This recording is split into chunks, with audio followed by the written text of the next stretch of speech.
Once upon a time, there was a princess, and the princess, like all self-respecting princesses, lived with her mother and father in the forest.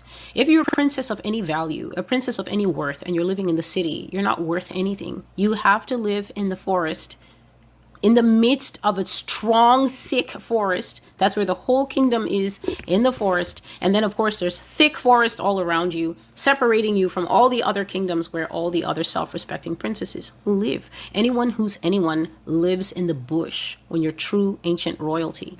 And so this girl was in the forest, in the castle with her parents, and she was of marriageable age, and she was wanting to get married. She was beautiful. She was all the things. And then a prince showed up to marry her. This is the 4 story.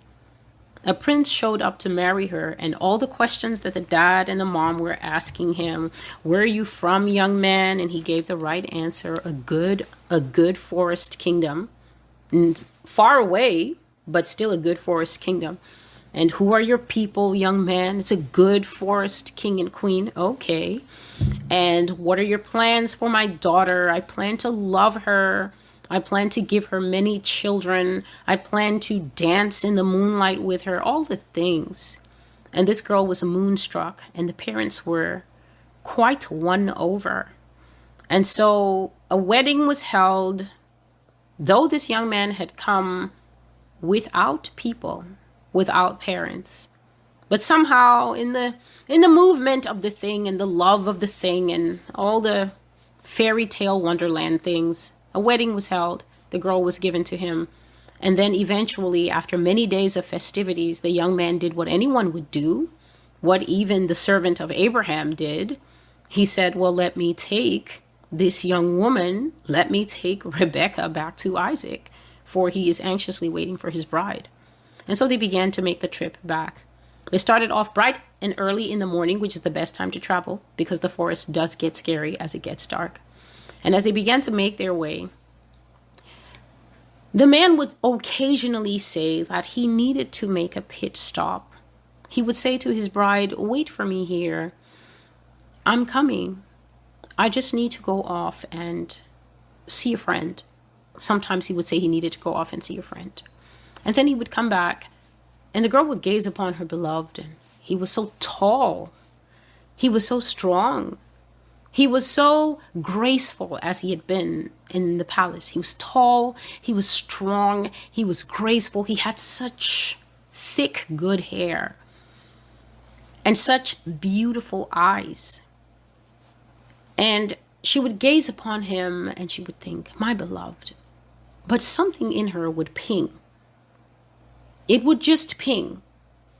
And then they would travel and travel for a bit. And then he would say, my delicate flower, I must go off into the bushes to ease myself. And we are newly wedded and I would not like you to see me in that way. And she would say, of course. And then he would go off into the forest for a bit. And then he would come back and she would gaze upon her chosen. And she would think how tall and how strong he was. And what beautiful eyes and such good hair. And how graceful, and yet something would ping.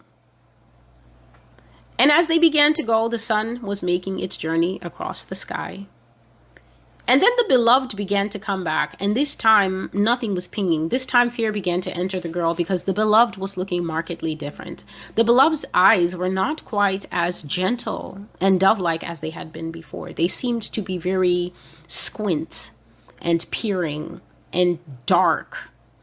And the beloved's hair was not what it had been at the palace or even when they left that morning. The beloved's head was looking kind of picky and baldish and not what it should be. The beloved was not as tall as the beloved should be. Pit stop after pit stop. The beloved was coming back with a kind of Quasimodo hunch.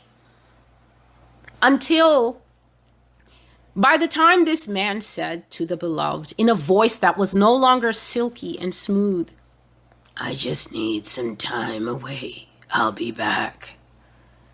The girl managed to keep her composure and say, but of course, my prince, I will wait you here until you come back.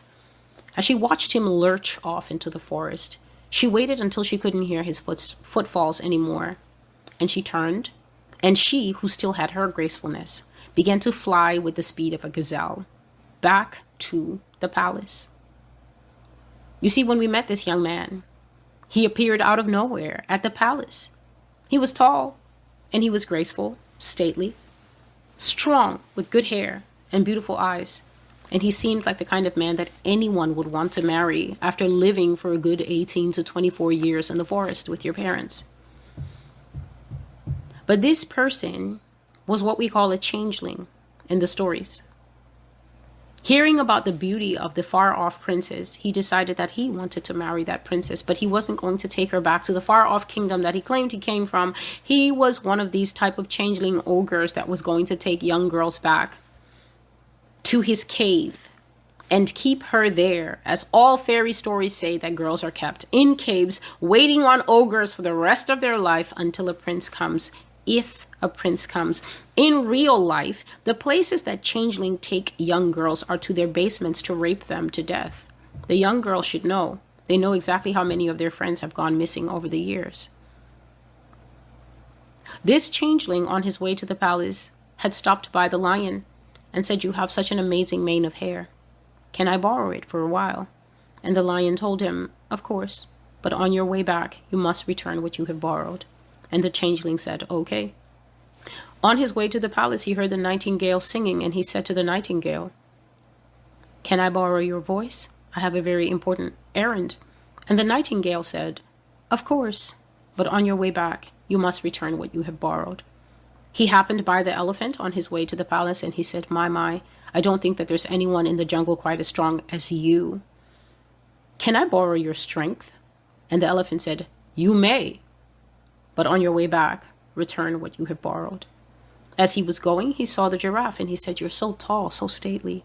Can I borrow your heights?" And the giraffe said, "You can, but on your way back, return what you have borrowed." He was making his way, and he came across the gazelle, so swift, yet so graceful. And he said, "Can I borrow your graceful movement?" And the gazelle said, "Of course, we're friends, but on your way back, return what you had borrowed." And so the changeling, by the time he got to the palace, was tall, stately, and graceful, with beautiful eyes that he had taken from an eagle, great hair that he got from a lion, height that he took from a giraffe, strength borrowed from the elephant, the apparent perfect man. And with that appearance, because that girl fell in love at what she saw, and her parents, though they were covering her, had no requisite discernment, the kingdom soon became caught up in the noise of the waterfalls, and no deep called unto any deep. And a girl was given into the hands of one of these creatures by night.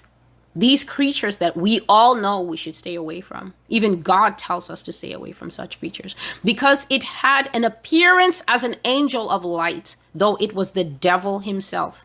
A young girl was placed in its care.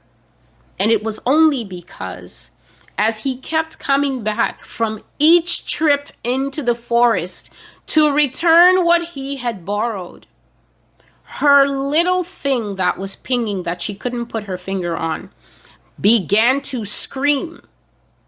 And she kept her composure, waited for an occasion, and fled. Lucky for her, him having returned everything, he was not as fast as she. And so by the time he had come back from his last trip and was calling after her, she was a good way ahead of him, and therefore she was able to make her way back to where she came from before nightfall. And he was lumbering in the bush, crashing and thrashing after her. But when he saw that she was going to make the palace gates ahead of him, in his rage, all he could do was scream and then walk away.